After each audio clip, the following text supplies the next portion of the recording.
Bonjour à tous, aujourd'hui une nouvelle vidéo sur le sécateur. Vous pouvez retrouver sur la chaîne deux autres vidéos sur ce sujet, donc sur comment affûter son sécateur et également comment entretenir correctement son sécateur. Aujourd'hui sur le sécateur, je vais vous parler de quel sens l'utiliser. Alors vous allez me dire, faut pas sortir de Saint-Cyr pour utiliser son sécateur, le sens c'est logique.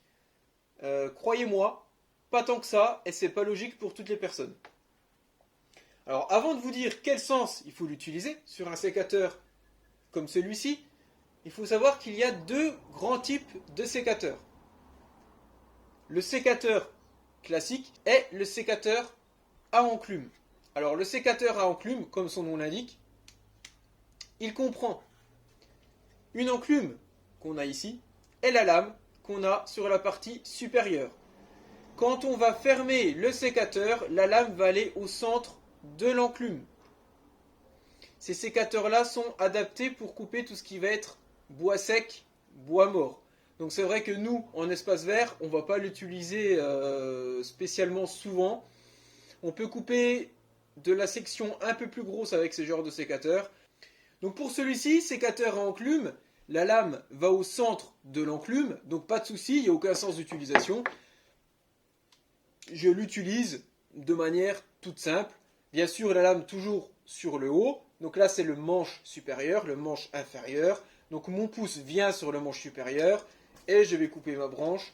Il n'y a aucun problème. Le sécateur classique, on a la lame avec la contre-lame.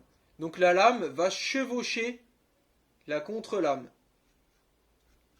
Donc comme mon sécateur est fermé, j'ai ma lame qui est à ma gauche et ma contre-lame qui est à ma droite. Donc c'est sur ce type de sécateur que l'on va avoir un sens d'utilisation. Pour quelle raison? Tout simplement, si on se trompe de sens, en fait, votre coupe sera beaucoup moins nette. La coupe va plus hacher les fibres de la plante. Donc qui dit hacher, qui dit que ce n'est pas une coupe nette, il y aura une moins bonne cicatrisation. Également, avec l'épaisseur de la contre-lame, si on se trompe de sens, on pourra couper moins proche du tronc. Donc notre coupe sera beaucoup moins précise, beaucoup moins proche, beaucoup moins nette. On va laisser plus facilement des chicots en fait sur la plante. Alors quel sens on l'utilise? On va utiliser la lame du côté de ce qu'on veut conserver. C'est-à-dire si je veux retirer ce morceau-là, je ne vais pas utiliser mon sécateur comme ceci. Pourquoi? Car en fait, j'ai ma contre-lame qui se situe sur le bas et ma lame sur le haut. Donc j'ai l'épaisseur de la contre-lame. On peut le voir comme ceci. Donc en fait, je vais couper beaucoup moins proche. La partie que je vais conserver a plus de chances d'être hachée. Donc je vais prendre mon sécateur de l'autre sens. Je vais mettre la lame du côté de ce que je conserve. Je veux conserver la partie ici. Donc ma lame est bien contre. Je peux couper proprement. Et voilà, comme ceci. Exemple, si je me trompe de sens, je mets ma contre-lame contre, je coupe, on voit bien qu'il me reste un chicot. Que si j'utilise le bon sens, ma coupe est nette. Donc toujours la lame du côté de ce que l'on conserve. Donc quand on va tailler un arbuste ou une plante, effectivement, un coup je vais venir en face comme ça, après comme ça, on va jouer du poignet selon la coupe que l'on doit réaliser.